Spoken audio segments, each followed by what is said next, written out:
হেমন্তেও শঙ্কার মেঘ। বঙ্গোপসাগরে তৈরি হবে অতি শক্তিশালী নিম্নচাপ, আর তা থেকে অক্টোবরের শেষে ঘূর্ণিঝড়ের আশঙ্কা।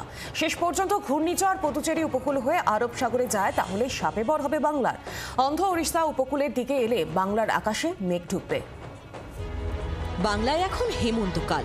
অন্তত কালীপুজো পর্যন্ত রাজ্যে কোথাও উল্লেখযোগ্য বৃষ্টির কোনো পূর্বাভাস নেই।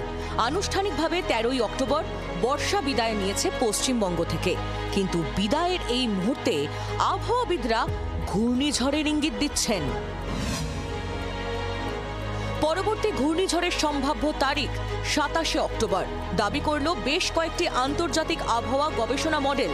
তার মধ্যে ইউরোপীয় ইউনিয়নের মানক সংস্থা ওয়েদার ফোরকাস্টিং সিস্টেম দাবি করেছে 25শে অক্টোবর ভোরে দক্ষিণ আন্দামান সাগরে ইন্দিরা পয়েন্টের কাছে বঙ্গোপসাগরে একটি অতি শক্তিশালী নিম্নচাপ তৈরি হবে। নিম্নচাপ ক্রমশ শক্তি সংগ্রহ করতে করতে ভারতের মূল ভূখণ্ডের দিকে এগোবে। 27শে অক্টোবর সকালের দিকে একটি ঘূর্ণিঝড় তামিলনাড়ু উপকূলের কাছে আসবে। এরপর সেই সময় বাতাসের অভিমুখ অনুযায়ী দিক পরিবর্তন করবে। ঘূর্ণিঝড় নিয়ে পূর্বাভাস আগে থেকেই ছিল। দুটি আন্তর্জাতিক আবহাওয়া গবেষণা সংস্থা একেবারে নির্দিষ্ট দিন জানিয়ে দিল 27 তারিখেই তৈরি হতে পারে ঘূর্ণিঝড়। ঘূর্ণিঝড় তৈরি হওয়ার পরে বায়ুর দিক নির্দেশ অনুযায়ী তা যেতে পারে পুদুচেরির দিকে, অথবা সরে আসতে পারে ওড়িশার ভুবনেশ্বর অথবা গোপালপুরের দিকে। এখনো পর্যন্ত মডেল যেটা শো করছে পন্ডিচেরির দিকে, কিন্তু আরেকটি মডেল শো করছে ভুবনেশ্বরের দিকে। সুতরাং এটার বলা যেতে পারে এই মুহূর্তে যে ভুবনেশ্বর থেকে পন্ডিচেরির মধ্যে কোনো এক জায়গায় ল্যান্ডফল হলেও হতে পারে, কিন্তু গতি প্রকৃতি যে কোনো মুহূর্তেই পরিবর্তন হতে পারে।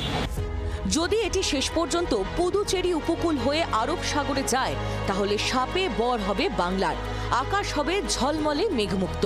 যদি এটি শেষ পর্যন্ত অন্ধ্র ওড়িশা উপকূলের দিকে আসে, তাহলে বাংলার আকাশে মেঘ ঢুকবে। কারণ বা গতিপথ যাই হোক, বাংলার শীতভাগ্য হঠাৎ করে খুলে যেতে পারে বলে আবহাওয়াবিদদের মত।